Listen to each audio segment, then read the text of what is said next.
there are three types of people, and let's keep this simple, monk simple.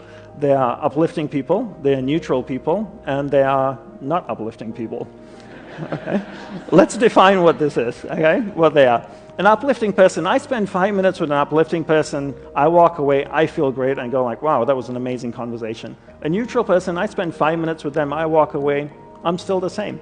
A not uplifting person, I spend 5 minutes with them, I walk away, and I go like, oh my God, that was exhausting. All right? And you've probably experienced that in your life. Then there are two types of energy vampire. The next question is, are they a transient energy vampire or inherently an energy vampire? Right? What's a transient energy vampire? Just say John is going through a hard time in life because his dad is dying of cancer, for example. And for 3 years, he consumes a lot of energy. You know, he's always down, you need to uplift him, he's feeling very sad. It's okay.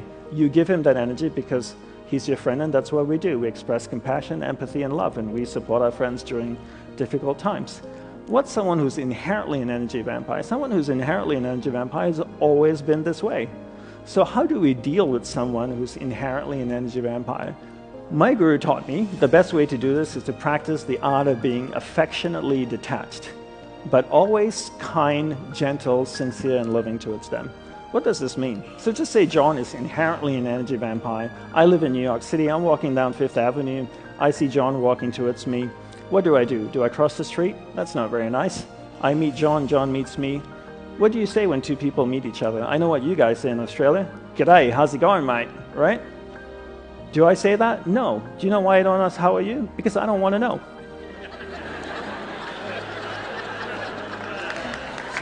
It's true. You have to understand, I'm in the monk business. When I ask somebody, how are you? They tell me their entire life story. It's a confession time, so I don't even ask, how are you? John asks me, how are you? I say, I'm doing very well, thank you very much. And then I reply, what a beautiful day in Sydney, right? It's true, I'm being sincere, I'm being kind. And then I say to him, please excuse me, I have something really important to do. It's true, my life is finite, and I'm very clear what my purpose is, right? I'm not lying. And then what do people say at the end of a conversation? It was a pleasure meeting you.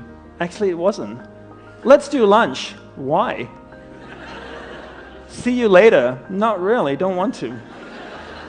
Why do we say the things we don't mean and ask the questions we don't want answers to? So at the end of a conversation, I say, have a wonderful day, which is true. I know he's inherently an energy vampire, but I do wish he has a wonderful day. So the concept of being affectionately detached is to not engage with someone, right? Just to be kind, to be gentle, to be sincere and loving towards them, but not engaging with them. What's another way to protect yourself from an energy vampire? Is to place the burden of responsibility on them. What does that mean? I travel all around the world. I speak, people come up to me and want to ask questions. I always give them my personal email address. I tell them, please don't share it with anybody. Can you put your question down on this email and send it to me? One, it'll give me time to reflect on it, and I can give you a proper response. And they always say, for sure, I'll put it all down in email and I'll send it to you. You know how many people email me? Nobody emails me. Simple little task, right? I'm not asking them to do yoga, to meditate, to breathe out of one nostril. You just send me an email with your problems, and they don't do it. So place the burden of responsibility on someone. If you're somebody who's developed a particular skill, you're an expert in a particular niche, in a particular area, and you find that people want your time, they want your energy, the one simple way to protect yourself is to place the burden of responsibility on them. Give them a simple task to do and see if they do it. And if they fulfill that task and come back to you, then go out of your way to help them. So I always tell people to treat energy the same way you treat money. It's a finite resource that needs to be wisely managed, wisely reallocated, and wisely invested. Because if you only have this much energy, and if I took 10% of my energy and I gave it to John, that's 10% I could have given to my spouse, my business, the things and people that I love. If I took a watering can and I watered a garden bed, would the weeds grow or the flowers grow? Both, right? Water has no ability to discriminate between the weeds and the flowers. Whatever I water starts to grow.